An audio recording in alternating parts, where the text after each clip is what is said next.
potential to push our country forward as we want it in this country. Now, if you take a look back the whole of last week, it's been of judiciary and legal issues. So on Wednesday, July 29th, the Supreme Court ruled that the delegate system used by political parties to elect their presidential and parliamentary candidate is unconstitutional and has directed political parties to adopt more inclusive electoral process within a year. Now, this conversation has triggered a lot of reactions, both from the academia, the political front, and those that have influence when it comes to our politics as a country. And so tonight we are engaging another stalwarts, in fact, big brain in this country to understand this Supreme Court's ruling on these new reforms that is expected to take place in our political landscape. What it stands to correct? What are we going to gain as a country? A lot of critics also saying, this is not going anywhere because the issue of monetization in our political landscape, probably this is even going to worsen it. Is it a case or not? The political parties are also independent entities, and so for Supreme Court to step in to direct them what to do, what are the implications? And so this is where the conversation is going to be around. My name is Godfrey Amwafo, and this is the interview on Wezo TV. We'll go for a quick break. When we return, I'll introduce my guest to you. But before then, let me tell you that any beautiful shirt you want for any of your occasion, just contact Manye Clothing. You can also follow them on their social media handles at Manye Clothing. Call them on 0549 107 541. 0549 107 541. Just tell them you heard of them on Wezo TV and you're calling to make that inquiry or that purchase, and they will surprise you. Let's go for the break. When we return, I'll introduce my guest to you.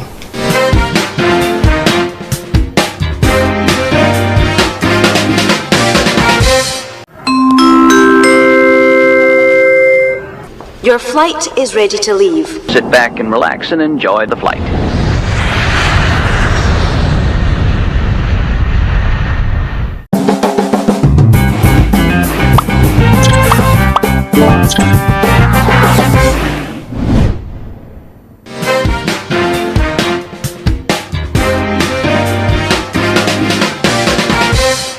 All right, welcome back. Let's begin our conversation. My name is Godfrey Amwafo. This is the interview on Wezo TV. We are looking at that ruling that the Supreme Court gave about the political party delegate system, that reform that is coming, and they've been given a year to move from the delegate system to the broad base. All members of the party will have the opportunity to contribute or elect their leaders when it comes to the parliamentary and the presidential elections in the parties.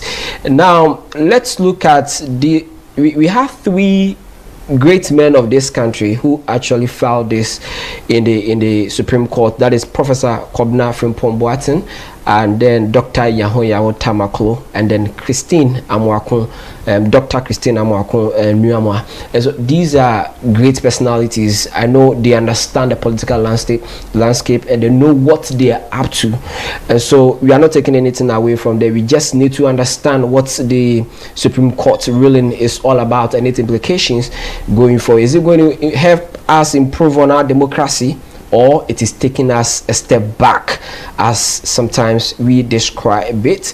But then if you look at the delegate system itself, let's start with the MPP. In January 2026, they had their internal primaries, the presidential. Of course, that's why Dr. Baumia is now the flag bearer. The NDC is yet to go to the polls to elect their flag bearer for 2028 election. If you look at the delegates number for the MPP, that was 211,849 across the country. So these are special people that contributed or voted during that election. 211,849. What the new ruling means is that the power is no more in the hands of these individuals. Now it is going to be in the hands of all members of NPP. The NDC is yet to go to the polls, so we cannot have the exact figures. But if you throw back to somewhere 2015 down, we've seen, increasing numbers. About 280,000 have been participating in the NDC's election when it comes to electing their parliamentary and presidential for their internal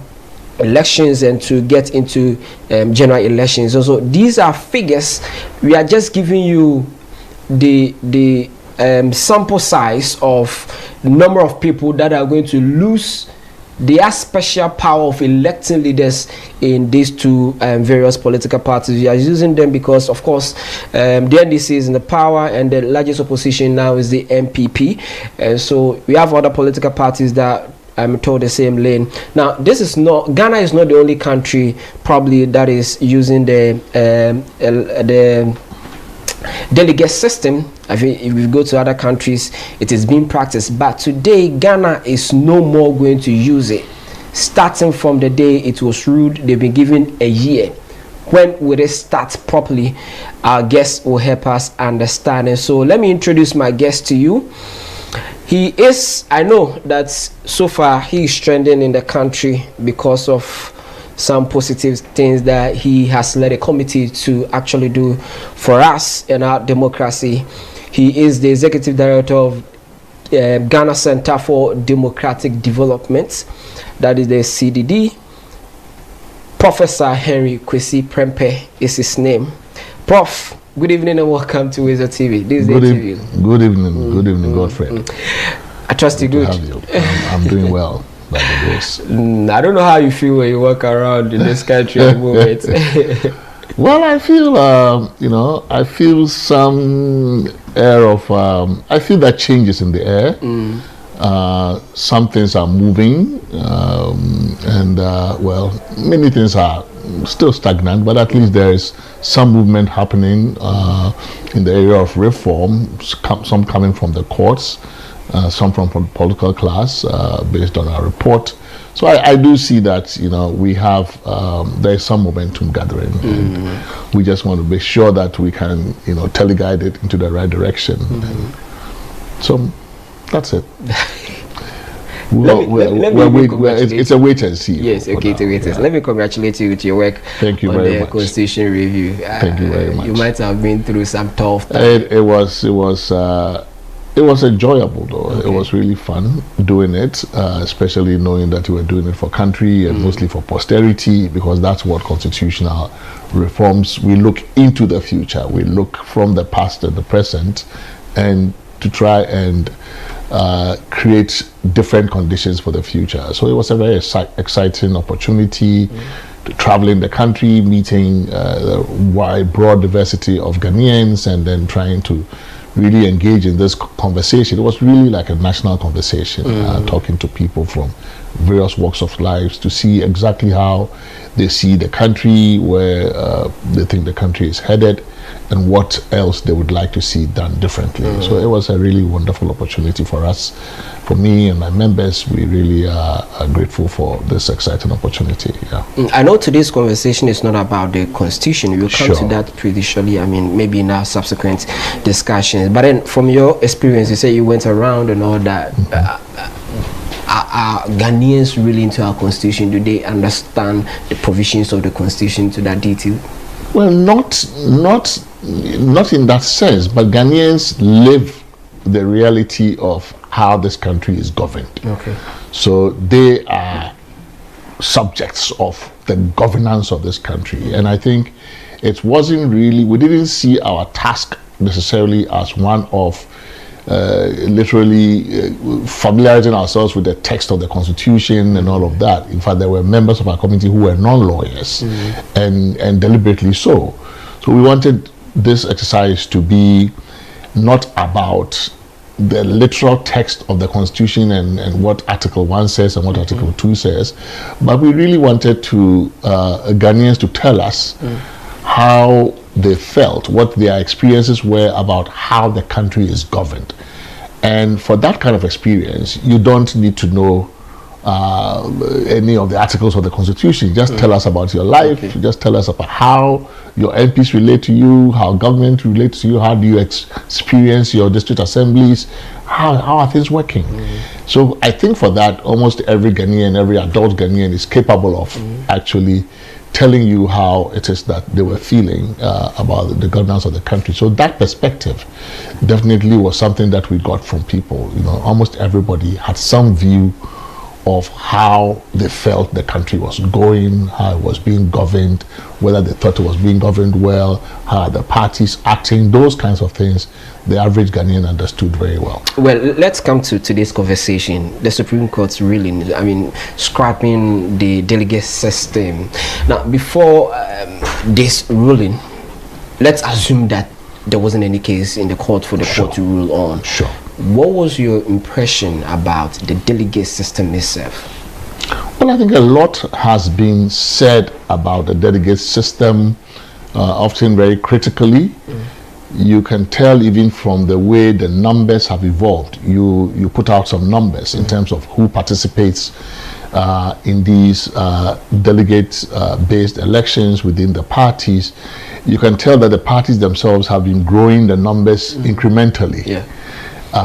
In fact, at some point, I think one of the parties, maybe I think it was the NDC, jumped ahead and wanted to open it up to almost the entire membership, and then they retreated in the next round and went back and pulled back. And in conversations with some of them at the time, I think the sense was that, well, if we do it alone, and the other party doesn't reciprocate, then it's almost like we are at a disadvantage. So I guess that there is a certain impulse within the parties themselves that they needed somehow to move towards open primaries where all members would participate. And part of the reason, I think, one is that, of course, that is more democratic. That is really what a full-fledged democratic party should do. You should make your members, bona fide members, participate in the selection of national candidates for national elective office. But I think there are also more practical concerns about the capture of parties by money bags and by candidates who were more financially resourced. So that has created almost entry barriers for a lot of people, those who can't raise money, which would be usually, you know, young professionals, young middle class people, women, the youth. So there was a sense that the delegate system, to the extent that it limited the number of people in the party who could choose the party's candidates for national office, had essentially skewed power in the party in favor of those who were better resourced financially, and that it was also generating vote buying, corruption, and those things. So I think, apart from the way in which the limited democracy that it promoted or restricted in the party, there were these more practical concerns about corruption and other things that were being fueled by the delegate system. And these were not just rumors. We saw them. I mean, at CDD, we have monitored a number of primaries, and Ghanaians are all witnesses to the kinds of items that circulate, commodities that are given to delegates and the like. And the thinking was that this was possible because the numbers were limited, and that, you know, it was not possible to bribe the entire membership of the party across the country if you did that. So there were those, apart from the values issues around democracy, there are also those concerns around just the practical consequences that were flowing out of it, which were not good for our democracy. And even though we're not talking about the CRC report, you know, we didn't anticipate that this would go to court. I mean, we were also making proposals. So in our recommendations on political parties, we did in fact propose that the delegate system be scrapped. So it's captured in your report? Yes, absolutely. Yeah. So probably in the nearest future, even if without the... That was the hope. I mean, we didn't do this, you know, knowing that there would be a lawsuit. At the time we were doing this, there was no lawsuit. And so we took the position that, look, this has been a long-established practice. We don't know how a court might feel about it, whether it's constitutional or not. We know that indirect elections are done, as you said, elsewhere. But we took the position that, to advance our democracy, we needed to move beyond the delegate system to a one person, one vote within the parties. And so obviously we are, at least I am happy that the court has preempted, because it saved us some money. I mean, to change this, these are entrenched provisions. To change these things, you have to go to a referendum, right? And in a sense, the court has, by preempting this and making that decision, has saved us some money, quite a bit of money actually. So now we don't have to put it to a referendum vote. I mean, this is something that it's now the law of the land, part of the supreme law of the land, and the parties would, and the electoral commission would have to find ways to comply. So it means that by and large, it is something that the country would one day get there. Well, that was our hope. We didn't know, as I said, we didn't know that this was going to be a matter litigated before the courts. So we were not really looking there at all, but we had proposed, and our recommendation had been that we should move away from the delegate system, because we sense that the parties do not dislike it as such, except that neither party or no one party wants to be the one to do it while the other was not doing it. Because they sense that if you went ahead to do it while your peer party or rival party wasn't doing it, then you would be disadvantaged. And in fact, that is how some of the people in the NDC... But how disadvantageous would that be if you are opening up? Well, they think, it's costlier, so I guess you would spend more money than your rival will spend. And they also thought that if you did it alone, then your rivals would also have a way to infiltrate your party. All kinds of concerns were raised. Because I remember asking, why the NDC at some point had moved towards opening it up, and then the next election primary they retreated, and they're like, well, but the NPP was not doing the same thing, so why should we be the only one doing it? So my sense is that if we got all our parties aligned and doing it at the same time, then those concerns around one party getting an advantage over the other would not be there.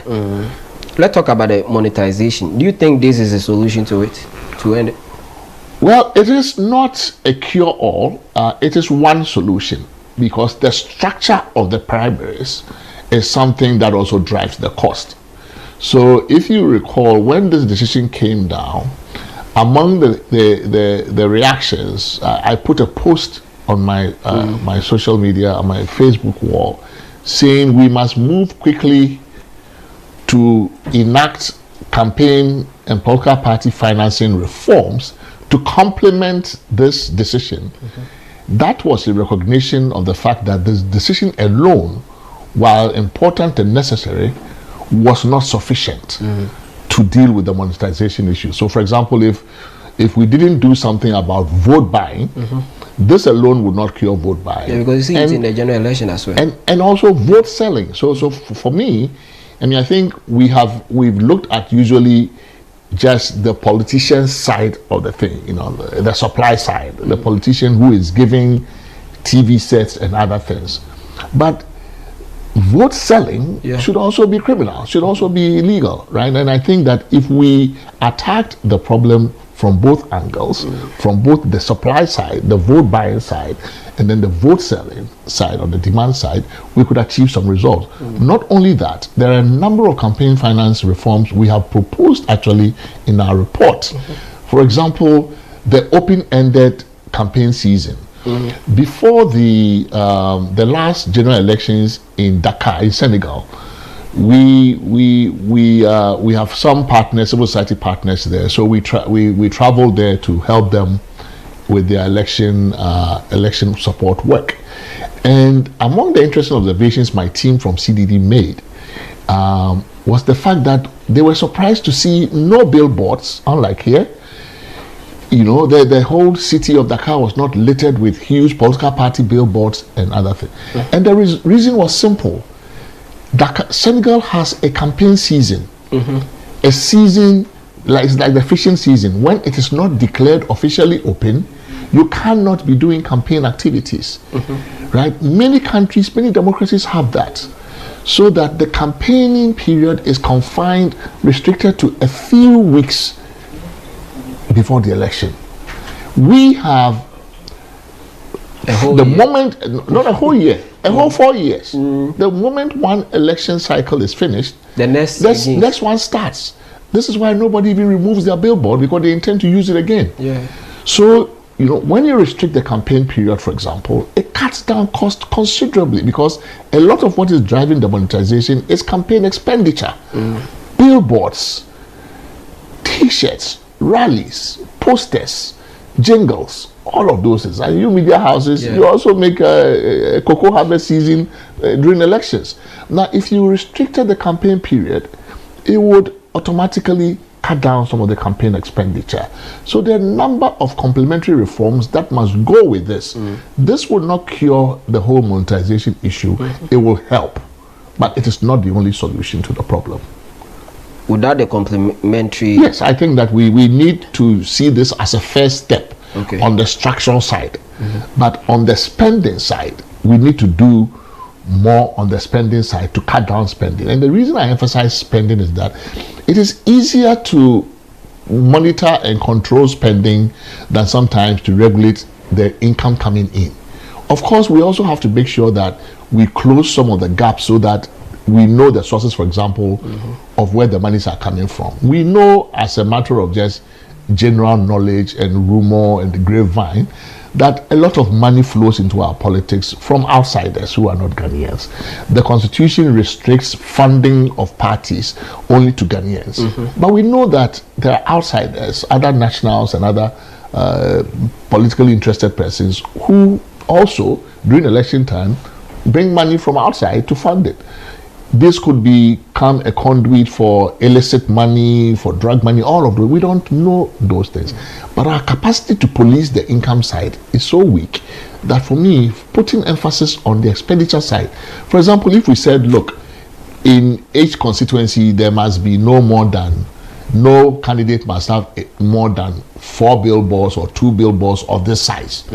That's very visible and visual. We can count. So it's easier to control that kind of expenditure. If you said you give the dimensions of the billboard and you say you may not have more than 1 or 2 billboards within a certain mile radius, square mile, whatever, or you may not have a certain number of posters, or you may not have X number of jingles within a certain campaign period, we can monitor those things easily. And we need to drive the cost down, because you do not want your politics to be about the people with the most money. You want to recruit national leadership, talent from all kinds of places, and the people with the desire to serve and with the integrity and the patriotism are not limited to the rich. There are young people who want to get into politics, women, professionals, middle class people who don't have the kind of money we are talking about these days. We had a recent conference at Kempinski, a Pan-African conference, to look at the problem of money in politics.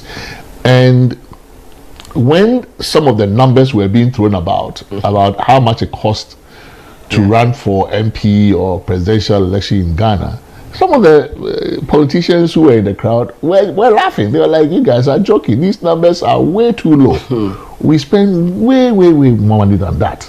So even the researchers are not getting the monies right, because these things are very shady. You can't count a lot. So there is too much money going into our politics, and it is producing very perverse outcomes. I think it's about time, if we want to save our democracy, we need to, because people who invest in elections, in candidates, in campaigns, have to recoup it. How do they recoup it? Well, after the elections, they will come for their payback. And it will come in the form of maybe inflated contracts. It would come in the form of, appointments that are not based on merit, all kinds of things. So I think this will have very good downstream effects if we are able, together with other reforms, to close these kinds of gaps. I saw your reply on one of the posts. The critic was actually saying that it will open up for even non-party members to infiltrate, let's say NDC, they will come and vote and elect the wrong person for them. And you actually, I mean, if that's a practical concern, if that is a concern, that can be addressed, right? I mean, that can, you know, when for example, when independent candidates file for election, they are supposed to gain a certain number of signatures across the country. If you get duplicates, the system has a way of bouncing you. We have the Electoral Commission here. The current constitutional reform process is proposing, the government announced an independent, regulatory commission for parties, for example. They, working with the parties, can take care of this. If you have double registration, if you registered, because we have Ghana card and all of that, if you have registered to be a member of more than one party, you just get struck off both parties as a penalty. We just strike you off both parties. There are practical ways of doing this with the aid of technology, especially. These things can be easily taken care of. So this kind of parade of horribles, or these horrible things will happen if we do this, that has been one of the ways in which reform has always been blocked, because you usually just come up with all of these possible bad things that would happen, and yet those possible bad things can be solved, right? That is why, we do policy. So if you anticipate that these are the outcomes that might happen, all we have to do, they've been given 1 year.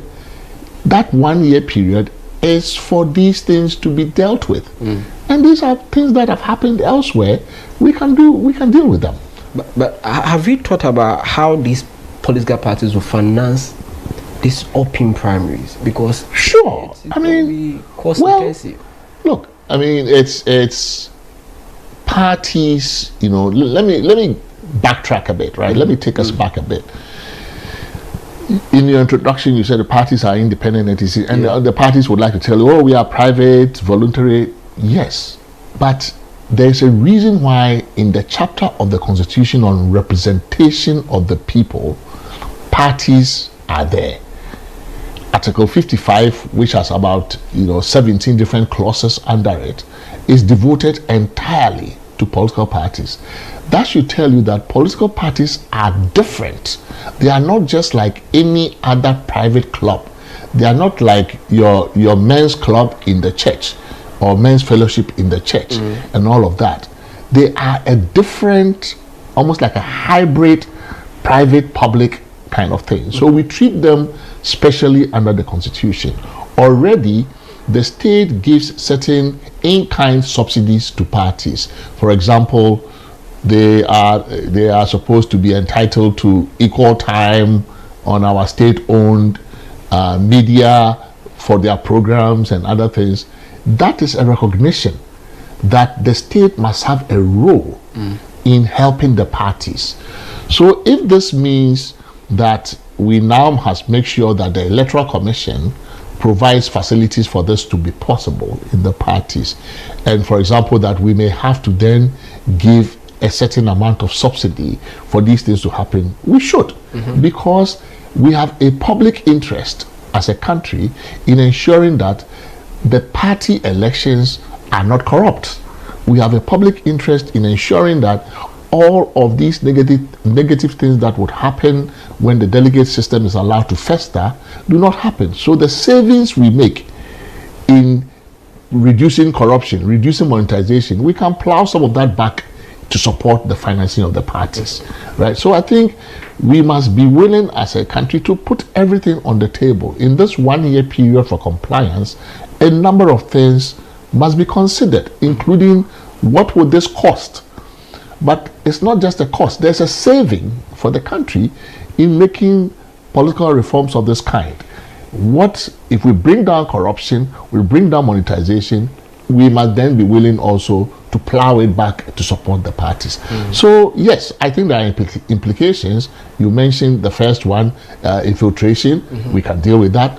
The cost, absolutely, we must reckon the cost and figure out how we deal with that. If it means making sure that we provide support for this to to actually happen.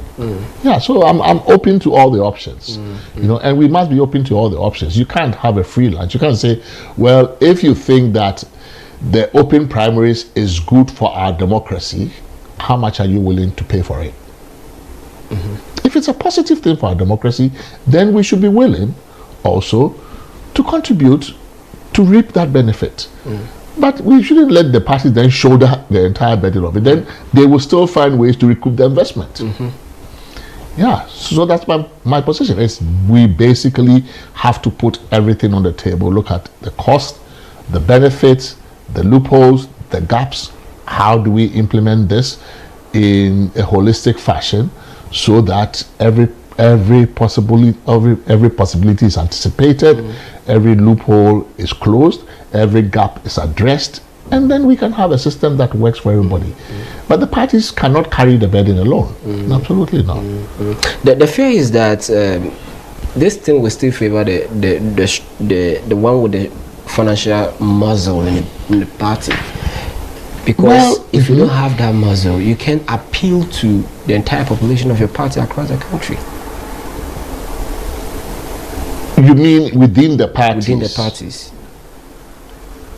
Sure. I mean, look, there's not, you know, yes, we can aim for a level of playing field, right? I mean, the goal is to level the playing field.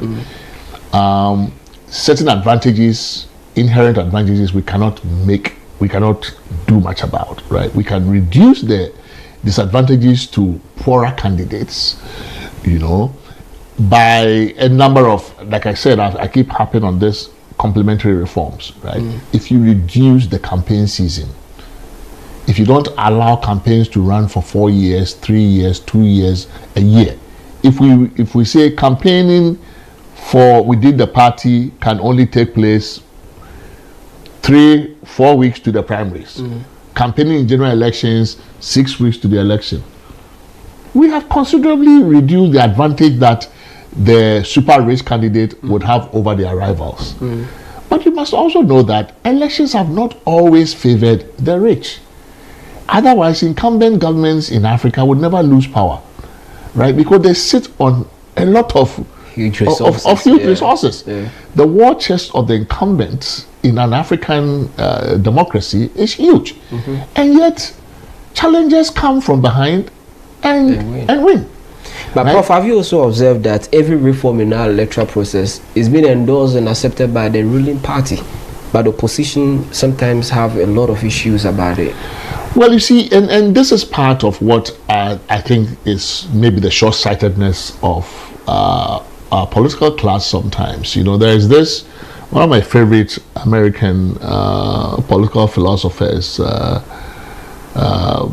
John Rawls, has this idea called the veil of ignorance. And his idea is that when you are making rules to govern a country or society, you must put yourself behind what he calls a veil of ignorance, by which he means do not assume a certain identity in the new society you are creating, that you are going to be maybe, for example, male or female, MPP or NDC, politician, rich or poor. This he says, if you presume ignorance of what you are going to be when that society is formed, you are more likely to come up with rules that are fair and just for everybody. So if our politicians just sometimes think they are always going to be politicians, they are always going to be in power, they are always going to be in opposition, the other person is always good. So when you do that, you cannot make positive reform because you are always worried about winning and losing. Every reform in the immediate period, because you are adjusting from a status quo to a different, a new normal or new reality, will of course redistribute power in a way that will make you think you have lost some, the other person has gained some. But our identities change. We're not always going to be there. We're not always going to be in power, in opposition, politician, rich, poor, male, female. All of these things can be fluid. So I think the reason why we tend to see governments in office almost being the ones doing reform, because they think they are going to be able to benefit by their incumbency. And then you have opposition always opposing because they think they are going to be disadvantaged because they are in opposition.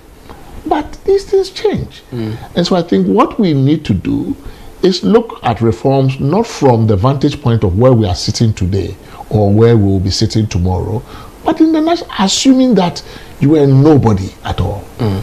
Would you be happy to live in a society with these kinds of rules? Assuming that, you end up here as opposed to where you are now, would you be able to live with this rule? If we take that position, we would make, in my view, fairer rules, more progressive rules, just rules for the governance of this country. Always thinking about who wins, who loses, MPP, NDC. It's not the way to proceed on these kinds of reforms. And it applies a lot, especially to constitutional reforms. Because in constitutions, we are trying to change the rules of the game. The rules of the game by which the country is governed. And if you are always obsessed with am I going to be, Manchester, Man U, or Arsenal? And if I'm Man U, then I don't like this rule because then you're not going to make good rules for anybody. Just make good rules for football, for soccer. Is this going to improve soccer generally? Not is it going to be favorable to Man U or is it going to be favorable to Arsenal? That is how you make progress. So I think it's difficult sometimes for the politician to understand. They say, you people are just talking big grammar. You don't understand the game. No, we understand the game. We understand it to the point that power is transient. The political identities that we have today and where we are positioned are fluid, they change. Unless you are a completely authoritarian society where you have blocked all the ways for your opponent to ever come to power. And people get out of politics, become ordinary private citizens. What about that? If you are no longer in politics, is this how you want your country to be governed? And as a parent, as a potential, is this where you want your children and grandchildren? Is that the country you want them to inherit? Because we are all mortal. We will go. We will be replenished. The next generation will come.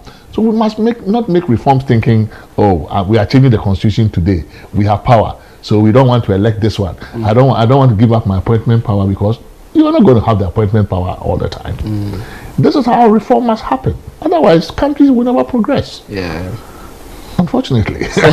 Some delegates are not happy. Some are saying it's getting to their turn to get what they need to get. Are you going to be a delegate all the Forever. time? You are aging. You'll be replaced by others. You might lose interest in the party. Why? Is delegate, were you born to be a delegate for life? I mean, why? If the rules are good for everybody, why should you worry that I'm a delegate or not? If the country is governed better, public goods are there for everybody. If roads contracts are reasonably priced because it's not inflated by corruption, and we can make more roads accessible to different places, how are we all going to benefit? So this idea that everything must benefit you privately before you support it, no good country has been built on the back of that philosophy. I'm here with Professor Henry Kwasi Prempeh. He's a lawyer and executive director for the Center for Democratic Development, CDD-Ghana. We are talking about the Supreme Court's ruling on the scrapping of the delegate system in the political parties. This is the first half of the conversation. Let's go for a quick break. When we return, we will begin answering the question that I asked earlier, that does the ruling not interfere with freedom of the political parties because they are independent institutions, as he also acknowledged earlier. So let's go for the break. When we return, we'll continue, but then be reminded that my clothing is what I'm wearing. 0549107541. You can also locate them at Tema Committee 1. I know Prof will call them and I'm a Tema boy, so yes, so you will get to admire clothing. You have a customer, big one. Let's go for the break. We return. Fantastic.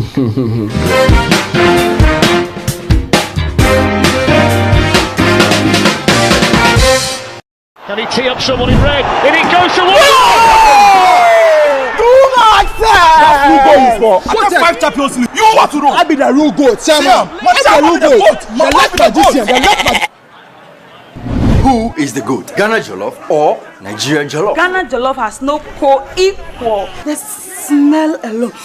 Oh my God. No, that shift. You two they lie, eh? Now the same stew when they use cook the rice and then they go put them for top. Chance, you are lying. That's not jollof.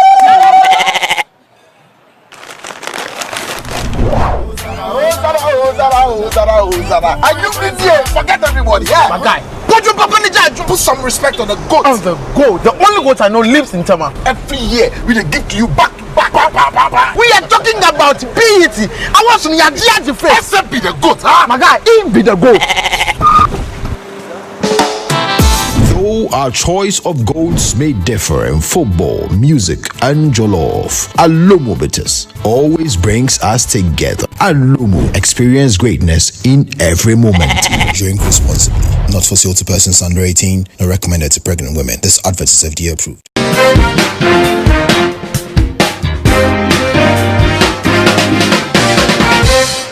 All right, welcome back, Ghana, for the second half of the conversation. I truly believe that you enjoyed the first half like we all did here. I'm here with Professor H. Kwasi Prempeh. That's the name people know. I've decided to mention the H, Henry Kwasi Prempeh. He's a lawyer and the Executive Director for Center for Development, Democratic Development, CDD. Yeah, you know them, CDD.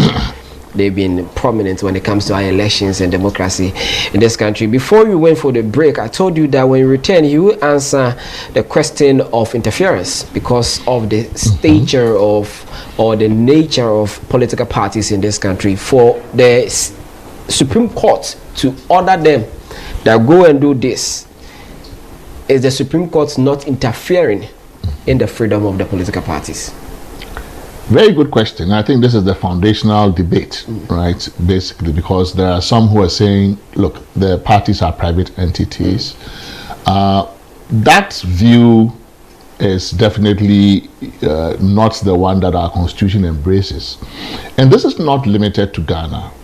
In fact, the constitutionalization of internal party democracy, which is what we are talking about here, is something that you would find in many European constitutions after the Second World War. So in the post-war European constitutions, this became a trend in Austria and Germany. In fact, the language in our constitution now, the internal organization of a political party shall conform to democratic principles. You would find a similar provision in the Basic Law of Germany. Okay. It happened after the war when it became clear that the war, in Germany and others, Hitler's rise to power had been facilitated by the lack of internal democracy within the parties. That the party structures is what enabled people like that to rise to power, because they were able to control the party, right? And once you are able to get a hold of a party like that, then you can use the party to rise to power. Our parties are the building blocks of our multi-party democracy, right? So the idea is that if you allow your parties to operate in ways that are not that democratic, in ways that tend towards capture by a few people, then a non-democratic party cannot be trusted to sustain your democracy, right? So that is why I said earlier that notwithstanding the fact that parties are voluntary associations of private persons, we have found a place in our constitution, just as in other democratic constitutions, they have found a place in the national constitution to make ample provision for how parties must behave. So, for example, in my private organization or your student alumni association, the constitution, government cannot come and tell you that your national executive must reflect the ethnic diversity or regional diversity of the country. There is no law that tells you that your old boys or old girls association must reflect ethnic or regional diversity. But our constitution says that about our national executives. It tells you that we do not treat our political parties as private associations. They are different because of the direct role they play in the recruitment of our national leadership. If it is through you that we are going to get our MPs, it is through you that we are going to get our president, then we cannot afford to let you behave like you are some random private club that can be captured by any mafia, and then we allow that. Because you are going to give us our president. You are going to give us our vice president. You're going to give us our MPs. So we must be interested in how you are organized, how you are going to produce those people. Because that is going to determine the quality of our national governance. And therefore, we have a deep interest in how parties behave. This is why we have 17 different clauses under Article 55 regulating the behavior of parties, how you should be financed, where your money cannot come from, who may or may not give you money, who can be your executive and who cannot be. Which private association is treated that way? No. But do we scrutinize all these things? Well, that is what we need to be doing. It is the failure, our failure to take Article 55 seriously is why some of the problems we are having have occurred. And I really commend, Professor Boateng and Nyao Tamaklo, Dr. Nyao Tamaklo and Christine Abwakon for taking this initiative. Because for a long time, see, the concept of democratic principles, right? The language, the internal organization of a political party shall conform to democratic principles. You ask any lawyer whether they were taught that in law school, what democratic principles mean. It means that this is a matter for interpretation. As long as it's in the Constitution, and the Constitution is the supreme law of the land, it means it's part of our law. But it has not been interpreted. This provision. So that this case is just about inviting the Supreme Court, exercising its interpretive jurisdiction to tell us what this means as applied to party primaries and the delegate system. Absolutely not. This is a text in the Constitution, the meaning of which is ambiguous. People, until now, people were divided on what exactly does it mean to say the internal organization of a political party shall conform to democratic principles. What is the meaning of democratic principles as applied to the delegate system? Nobody has given us that answer. And the Supreme Court exists to provide answers where there is contested or divided meaning about a part of the Constitution or a text in the Constitution. It is completely well within its interpretive jurisdiction to accept that case and give its interpretation, taking into account all the facts and circumstances as pertains to Ghana. So this is what the court did. It didn't do anything unlawful. It didn't write that language into the Constitution. It's only interpreted it. Unless we're saying that provision is not justiciable, which means that no court can interpret it. No, it's part of the Constitution. Article 55 is justiciable in its entirety.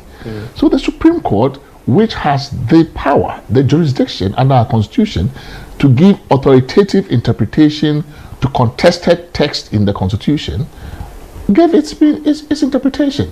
And so the idea that these are private entities, that one is lost from the beginning, because if they were private entities, we would not have made so much provision in our Constitution about how they should behave. We don't go and tell men's fellowship groups in churches who should be their executive, who cannot be executive. But the Constitution says that about parties. We don't go and tell them that their internal organization must conform to democratic principles. But the Constitution says that about parties. So it is the Constitution we are dealing with. This is not some imported idea, right?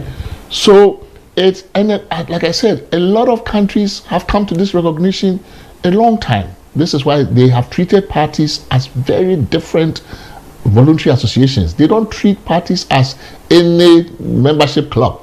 This one is different. This is not Rotary Club. This is not Rotary Club. This is where we are going to recruit our national leadership. And we must therefore be stringent about how this is going to happen. So I think this is a very responsible decision by the court, taking into account the factual situation and our context as a country. The court says that it takes effect 1 year after the rule. What does it mean? The court is recognizing that a certain practice has developed that has become entrenched, the parties have gotten used to this way of doing it. Nobody ever told them it was unconstitutional. Okay. The Fourth Republic has practiced using this method since 1992. So if you are going to now announce, based on a litigated case, that it is unconstitutional, you must give the affected entities time to adjust and readjust to the new reality. This is not uncommon. I mean, the fact that something is unconstitutional has been announced as unconstitutional doesn't mean that it must take effect immediately. So, for example, very good example from the US, when segregation by race was abolished as pertaining to public schools, in the case in 1954 called Brown versus Board of Education, the Supreme Court of the United States gave the states in the South where schools were segregated into black schools and white schools, it gave them some time to comply, because that region of the country, of the US, had become so used to things being black and white. Blacks go to this school, white go to this school, black bars, white bars, black.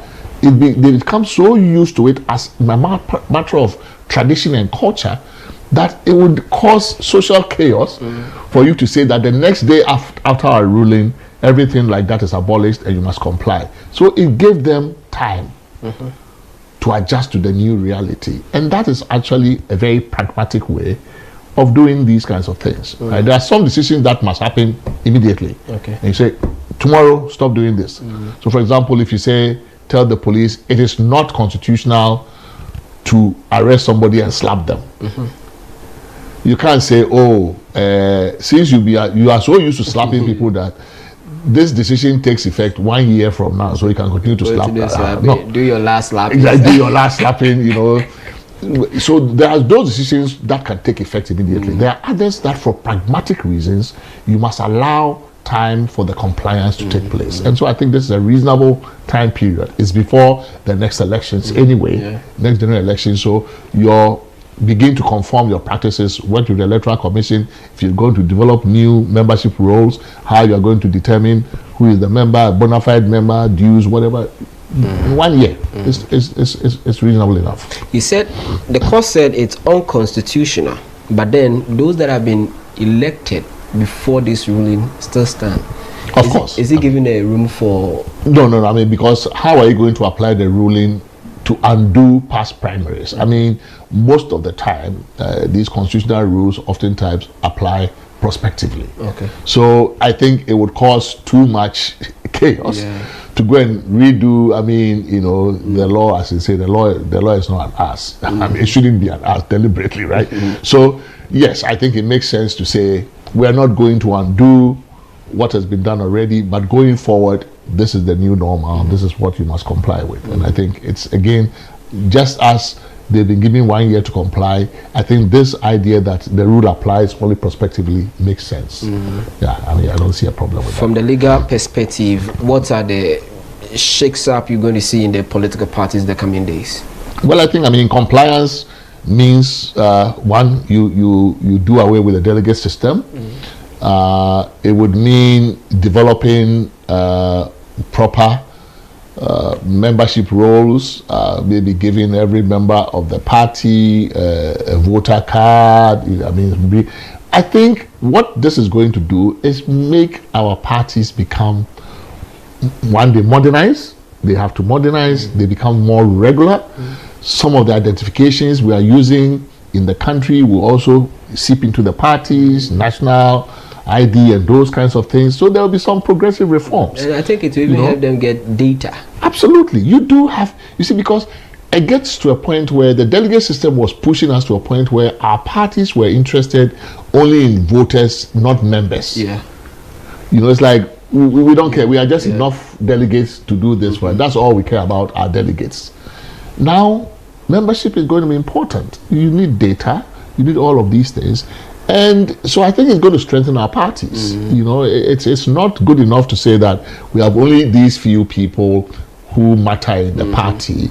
And also, once you know, the parties have had difficulty with dues paying membership.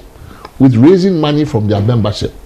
Now I think the privilege of now that you know that your right to vote is associated with your membership, certain rules can be put in place so that only members in good standing in a party can vote in the election. So good standing can mean a member who has paid their dues, whose dues is up to date, who is a member as of a certain cutoff point, so that you don't wait till elections are coming, then you come and become a member strategically, right? So it will allow parties to put in place proper systems. We need our political parties to be proper political parties. They not can just generate real money from the absolutely people. Yeah. Not just election winning machines. You know, our political parties have become just too consumed with just winning elections. But we need political parties that perform the role of classic political parties, developing policy, doing these kinds of things. And these are some of the things that have allowed parties elsewhere to grow. You know, so it's not these parties elsewhere in other democracies did not automatically just spring up. There were rules like that that forced them to grow and to modernize and to become the real parties that they are in those places. We have done this for over 30 years. It's time to reflect. If it's not going well, and it's not, then it's time for some reform. And if it takes this push from the court, from a constitutional decision, to get our courts, our parties and institutions to begin to wake up, all the best. You know, I mean, all the better for us. You know, so you know, those kinds of pushes, those kinds of things that push countries to reform and develop can come from all kinds of places. Litigation is one of them. You know, and we should welcome these things. I mean, the idea that somehow the court overreached its authority based on what? This is in the Constitution. Internal organization of political parties must conform to democratic principles.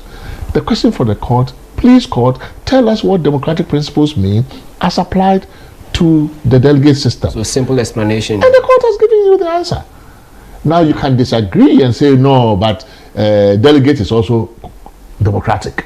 Fine. Because we practice representative democracy. Well, we when we say we practice representative democracy, it is true, but you have to ask yourself, the representatives that we are talking about, how do we choose them?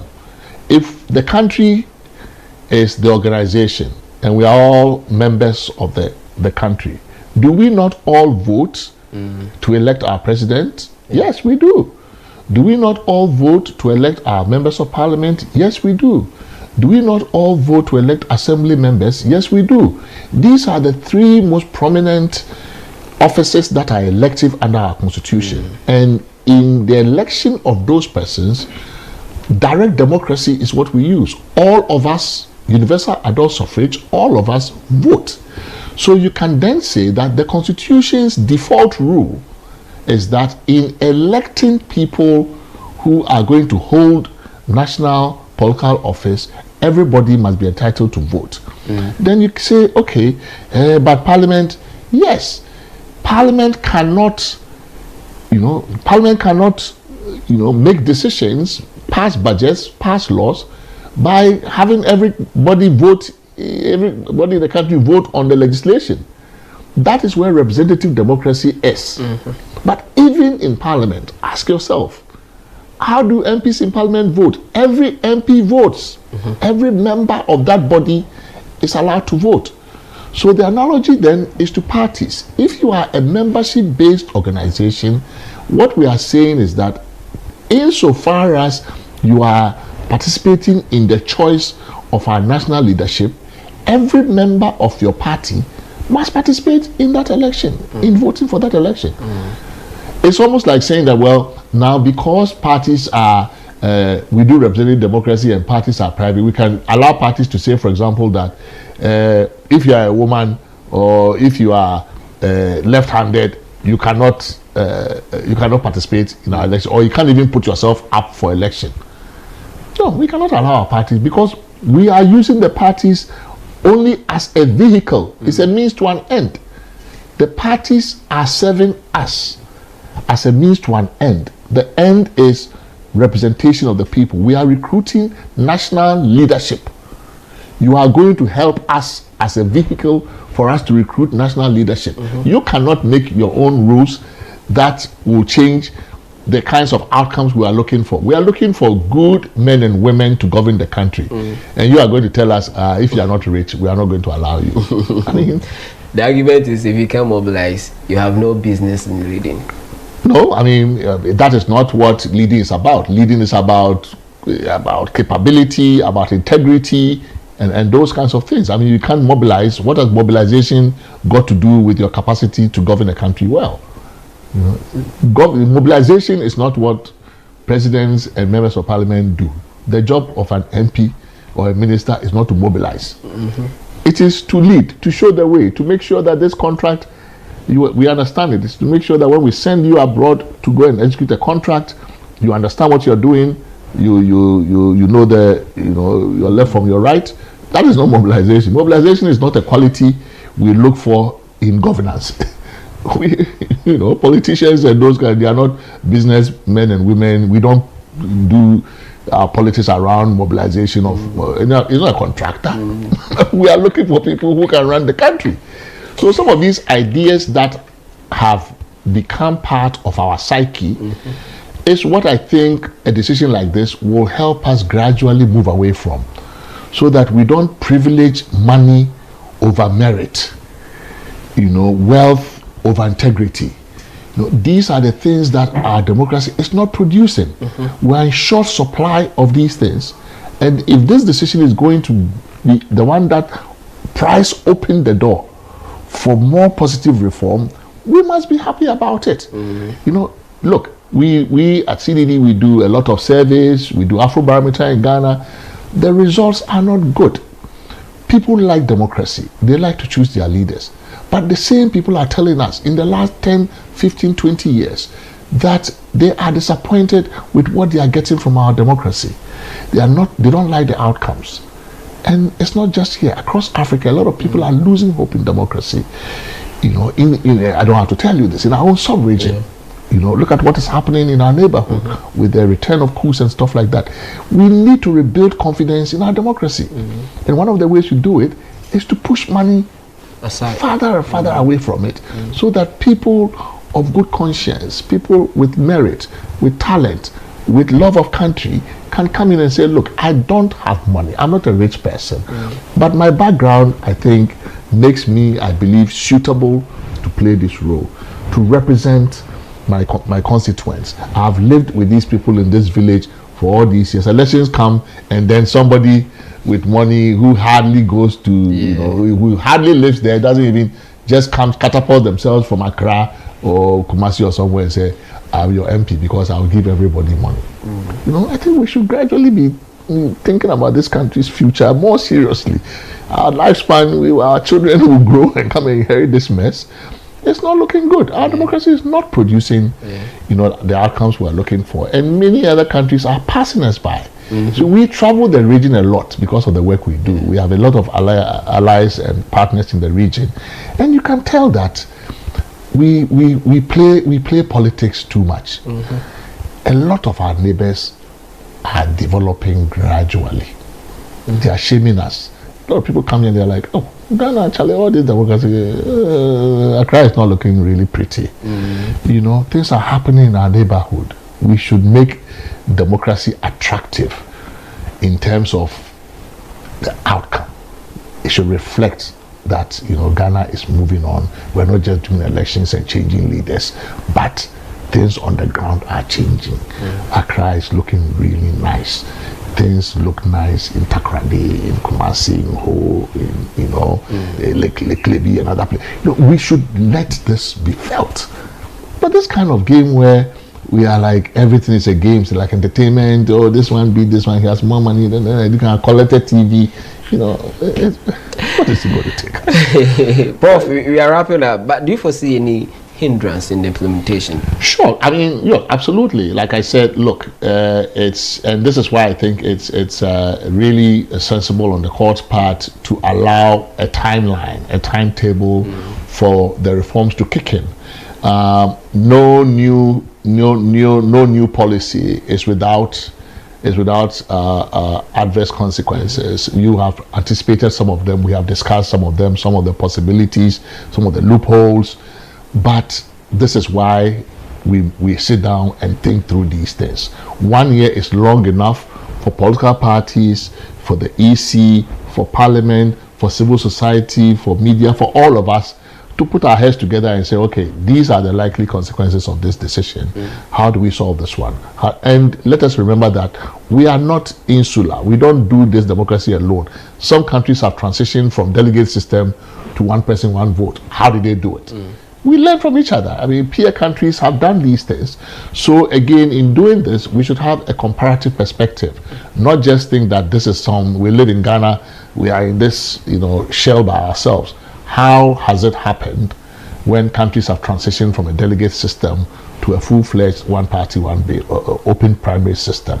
There are countries that have done that, so we should learn from each other. But we are not incapable of solving these things. And we keep improving it. It's not going to be a one-time solution.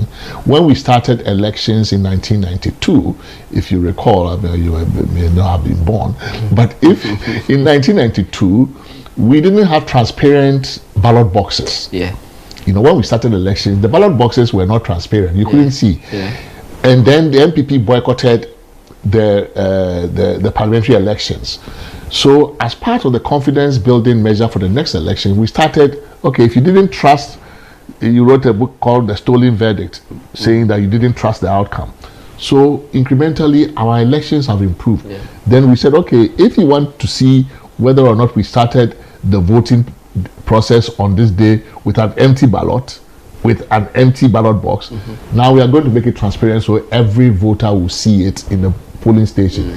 That's how you look at the hindrance, look at the problem, and then you solve it. You look at it and then you solve it. And incrementally, our elections have improved. The conduct of our elections have improved. So you see that after every election, we have post-election reforms. We have meetings, even CDD, CODE, we meet the judiciary. So, okay, this election petition created this problem. How do we solve it the next time around? That's how progress is made, incrementally.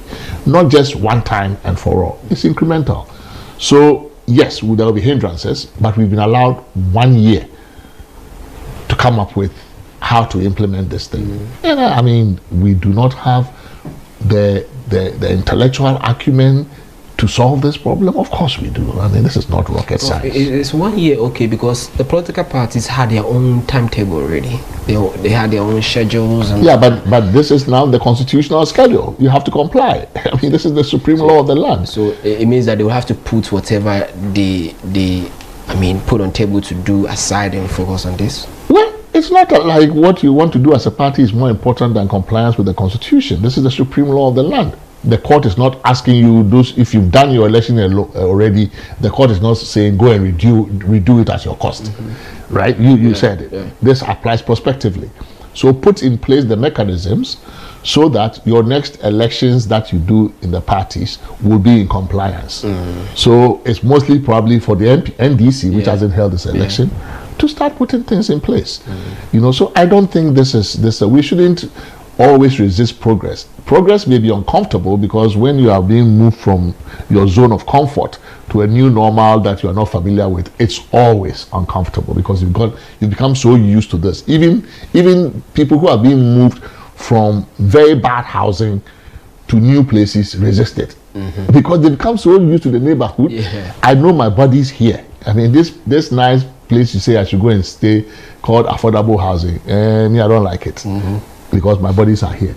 So even when things clearly look like an improvement on your status quo, human beings resist change.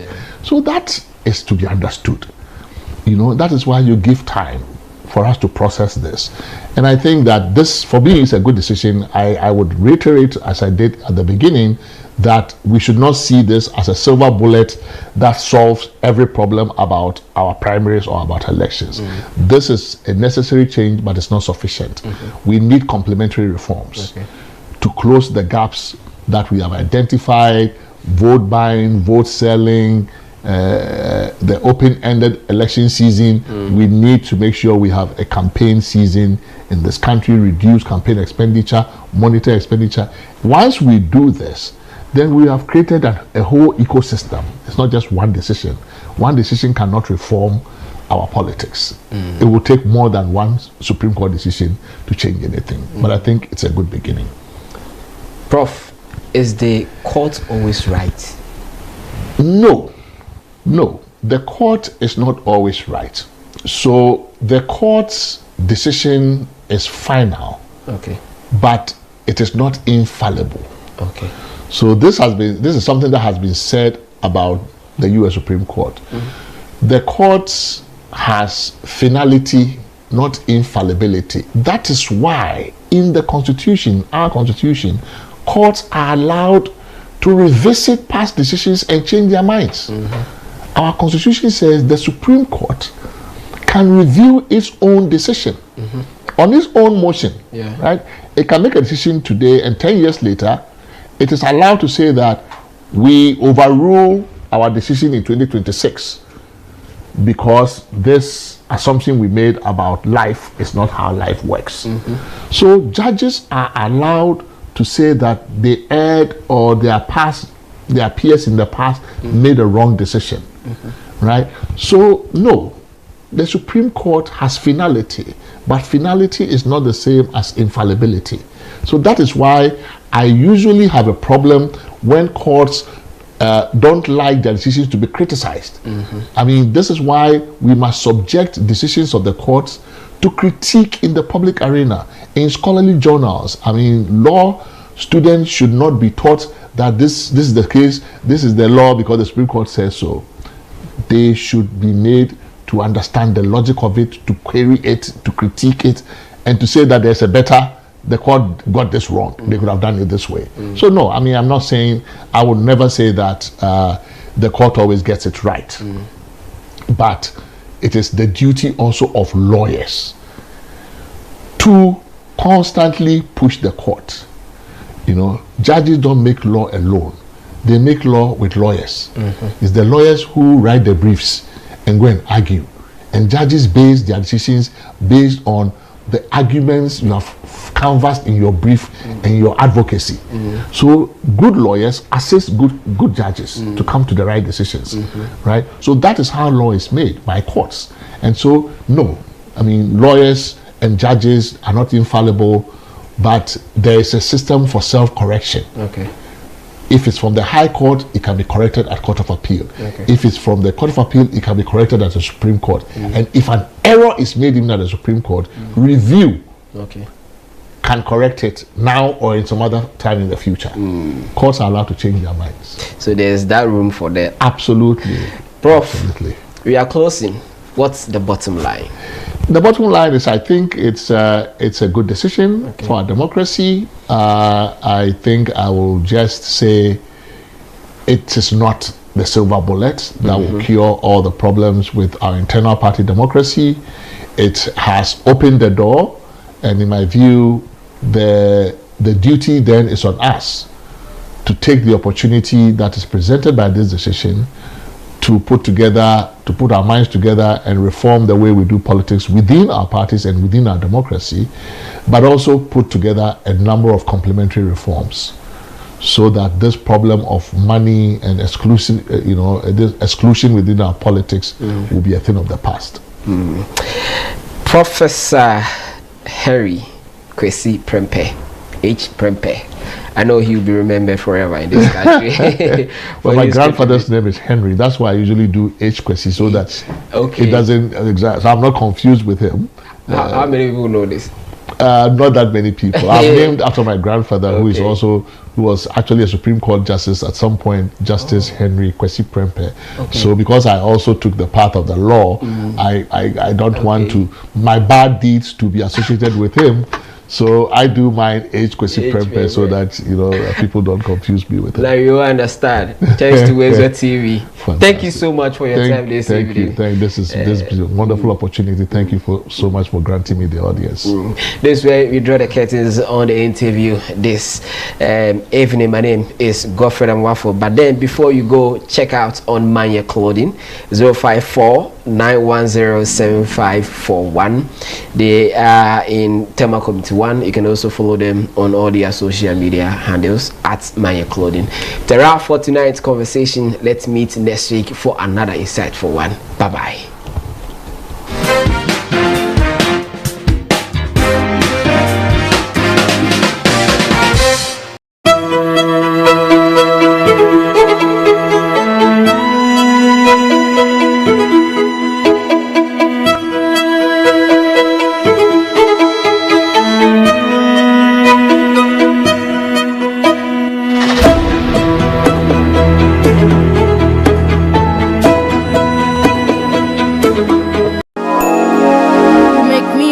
Loco, un poquitito loco. The way you keep me guessing, I'm nodding and I'm guessing. I'll count it as a blessing that I'm only un poco loco.